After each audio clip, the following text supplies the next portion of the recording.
Hello বন্ধুরা, welcome back to my channel হিরাশানাস blog. তোমাদের প্রত্যেককে অনেক অনেক স্বাগত আমার চ্যানেলে। আশা করছি তোমরাও ভালো আছো আর আমিও মোটামুটি চলে যাচ্ছে। তো দেখতে পাচ্ছ আমি রয়েছি সকাল সকাল গিফটের দোকানে। তো তার কারণ হচ্ছে আমার মাম্মামের স্কুলের ফ্রেন্ডের মা সব এগুলো। তো মানে ধরো আমার বান্ধবী সব। তো ওর মধ্যে একজনের আর কি নিমন্ত্রণ ছিল বার্থডের। তো সেই জন্য গিফট কিনবে বলে আমরা স্টেশনে এসেছিলাম আমাদের মানে বিরাটিতে। তারপরে দেখো এই যে হলুদ চুড়িদার পরা, ওর নাম হচ্ছে মুক্তা। তো যাই হোক, ওই দিদি আর কি বললো চলো আমরা সবাই মিলে একটু আখের রস খাই। তো আমি বলছিলাম আরও কিন্তু ফ্রেন্ড আমাদের রয়েছে, তো ওরা সবাই আসেনি, আমরা এই তিনজনই এসেছিলাম। ওরা ওখানে স্কুলের এখানে বসে থাকে, তো ওরা একবারে বসে থেকে স্কুল থেকে আর কি বাড়ি নিয়ে যায়। তো যাই হোক, এই দেখো এখানে চলে আসলাম আর সবাইকে একবার তোমাদেরকে আমি ক্যামেরায় দেখিয়ে দিলাম। তো এই যে দেখতে পাচ্ছ ঘিয়ে কালারের সালোয়ার পরে এটা হচ্ছে দিদি, আমাদের সব থেকে বড়ো হয় মানে আর কি দিদির মেয়ে আর কি পড়ে ওয়ানে, আর আমাদের কিন্তু সব পিনার্সারি মাম্মামের ফ্রেন্ডরা।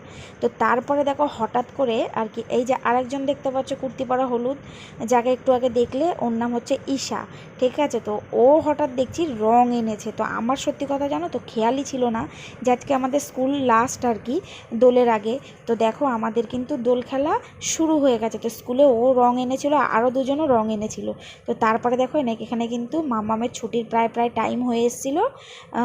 তো ভাবলাম চলো তাহলে এখনই, ওরা বলছে চল তাহলে এখনই দোল কিনে নিতে। দেখো আমরা সবাই মিলে একটু পোজ দিয়ে আর কি রং মাখছিলাম।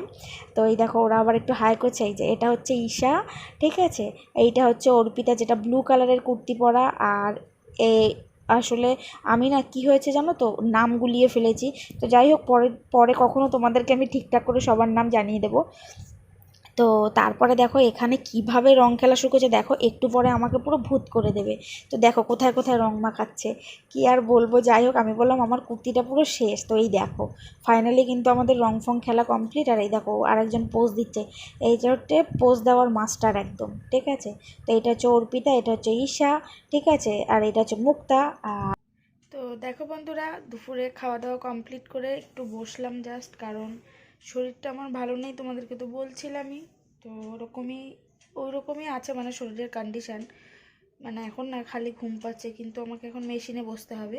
আর আজকে হচ্ছে আরেকটা খুবই খুবই স্পেশাল দিন, সেটা হচ্ছে আমার দিদির জন্মদিন আজকে। তো দিদির জন্মদিনে দিদি তো আর নিজে কখনো কেক বানাতে চাইবে না, কখনোই হয় না। আর সত্যি কথা বলি, আমি হয়তো করলে করতে পারতাম, কিন্তু আমার শরীরটা এতটা খারাপ আর মেয়েকে নিয়ে পেরে উঠবো না, ওই জন্য আর করে নিত। দিদির জন্য একটা ইচ্ছা আছে সারপ্রাইজ, ও আর কি জানে না, দেখি আর কি কেক আনার। তো এখন দেখা যাক, কারণ আমাকেই হয়তো যেতে হবে। তো ওই জন্য এখন দেখি শরীরের কন্ডিশান কেমন কি থাকে, কারণ খুব বেশি হাঁটা চলা না করলে আমার বেশি আরও কষ্ট হচ্ছে। আর তারপরে হচ্ছে এখন দিদির জন্য বসাবো হচ্ছে পায়েস। তো দুপুরে এখন পায়েসটা আমি করে নেব, মানে পায়েসটা বসিয়ে আর কি কাজে বসবো। তো দুটো মানে পায়েসটা যেতে একটু টাইম লাগবে, তো ওই জন্য ভাবলাম চলো খেয়ে দে তারপরে একবারে বসাবো। তো ওই জন্য আর কি এখন গিয়ে পায়েসটা বসাবো। তো দিদিকে চেষ্টা করব জন্মদিনে ছোট্ট করে একটু সারপ্রাইজ দেওয়ার। আর দিদির জন্য তো অবশ্যই কিছু একটা গিফট কিনবো, কিন্তু সেটাও আমার আজ মানে আজকে হবে না। যাই হোক, তো এই হচ্ছে ব্যাপার। তো চলো এখন ঝটপট করে রান্নাঘরে যাই, দুধটা বসাই জালে, দুধটা আস্তে আস্তে জাল হতে লাগুক। আর তার মধ্যে আমিও মেশিনে বসবো, কারণ মাল রয়েছে সেটা করার জন্য। তো চলো আর বেশি কথা বাড়াবো না, রান্নাঘরে যাই। আমি দুধ এনেই রেখে গেছিলাম, যখন সকালে আর কি স্কুলে গেছি তখন দুধটা আমি এনেই রেখে গেছি। তো এই দেখো এখানে, এই যে দেখো, এই যে ব্যাগের মধ্যে দেখো দুধ এনে রেখে গেছি। তো চলো এখন দুধটা বসাই। দুধটা যেহেতু জাল হবে, তো জাল হতে তো টাইম লাগবে। তো চলো দুধটাকে কেটে বসিয়ে নিই। তো দেখো বন্ধুরা, এই যে দুধ আমি এখানে বসিয়ে দিয়েছি। আর আজকে কিন্তু নতুন সসপ্যানে পায়েস করছি। এই সসপ্যানটা তোমরা আমার ভিডিও হয়তো যারা দেখো তারা জানবে, এটা আমার নতুন সসপ্যান। তো এই সসপ্যানটা আরেকটা সসপ্যান আর কি চেঞ্জ করে তারপরে এটা কিন্তু এনেছিলাম। তো এটা ব্যবহার করা অত হয় না, তো ভাবলাম চলো আজকেই উদ্বোধন করি শুভ জিনিস দিয়ে পায়েস। তো ওই জন্য নতুন সসপ্যানে বসালাম। তো চলো এটা এখন আস্তে আস্তে ফুটুক, গ্যাসের ফ্লেমটা কমিয়ে দিই। চলো, তো তো দেখো বন্ধুরা, আমার এখানে পায়েসের চাল কিন্তু আমি দিয়ে দিয়েছি। দেখো আমার দুধ ভালো করে ফুটে গেছে।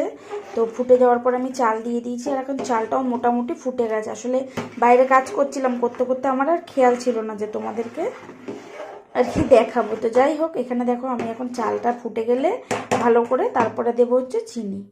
তো এখন চালটা আর একটু ফুটুক, তারপরে চিনিটা দেবো। তো এই দেখো, তার বেশ কিছুক্ষণ রয়েছে। আর দুধে কি সুন্দর সর পড়েছিল, যাই হোক খুব সুন্দর সর পড়েছিল জানো না। তো চলো এটা আরেকটু ভালো করে ফুটুক, তারপরে এতে চিনি দেবো। তো দেখো বন্ধুরা, এখানে আমি মিষ্টি দিয়ে দিয়েছি। তো পায়েসটার কত সুন্দর কালার এসছে জানি না, এই দেখো। তো পায়েস কিন্তু আমার পুরো রেডি। চলো এবার নামিয়ে ঢেকে রেখে দিই। এই দেখো,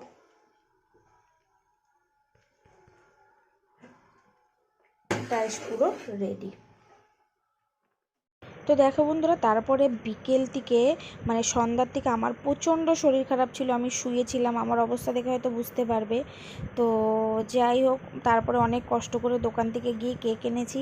তো এখানে দিদিকে একটু ছোট্ট করে সারপ্রাইজ দিলাম জন্মদিনে। তো দিদিও জাস্ট অবাক হয়ে গেছিলো যে কেক আনবো কিংবা কিছু, এগুলোও ভাবতেই পারেনি। তো এই দেখো, এখানে মনজিনিস থেকে একটা কেক নিয়ে এসেছিলাম, ম্যাঙ্গো ফ্লেভারের আর কি। তো কেকটা খুব ভালোই ছিল খেতে। এই দেখো, আর এই যে দিদির জন্য যে পায়েসটা তুলে রেখেছিলাম সেটাও দিদিকে এখন দিয়ে দেব। তো চলো এবার ঝটপট করে আর কি কেকটা কাটিং করে নিই, কারণ অনেকটা রাত হয়েছে। দিদি তো বলছে কেন, কি দরকার ছিল তোর এইগুলো করা। আমি বললাম কিছুই করিনি, আর আমারও খুব শরীরটা খারাপ ছিল, ভীষণ মানে আর কি মাথা ব্যথা করছিল, মানে টোটালি বমি পাচ্ছিল। তো ট্যাবলেট খেয়ে আমি শুয়েছিলাম। তো দিদি আসলো, তোমাদের দাদা ভাইও জাস্ট আসলো। তো ভাবলাম চলো এখনই তাহলে কেকটা কেটে নিই। কেকটা কাটা হয়ে গেলে এরপরে দিদি আবার বাড়ি চলে যাবে, কারণ 10টা বাজতে গেছে। তো উঠলাম আস্তে আস্তে, উঠে বসে দেখো ড্রেস ফ্রেসও চেঞ্জ করিনি কিছুই। আমি বললাম ঠিক আছে, কোনো ব্যাপার না, বন্ধুরা আমাকে এইভাবেই দেখে সবাই, আর সবাই আমার পরিবারের লোক, কোনো অসুবিধা নেই। তোমার দাদাভাইও বলছে তুমি একটু কুর্তি পরতে পারতে কিংবা কিছু, দিদিও বলছিল।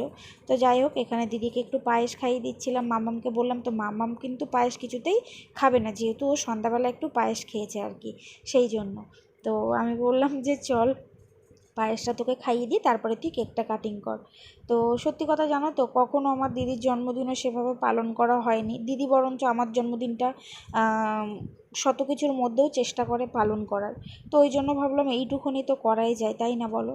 হয় না সারা বছরে কিছু। যাই হোক, তো চলো এবার কেকটা কাটিং করি। Happy birthday to you, happy birthday dear দিদি, হ্যাপি বার্থডে টু ইউ, ইয়ে।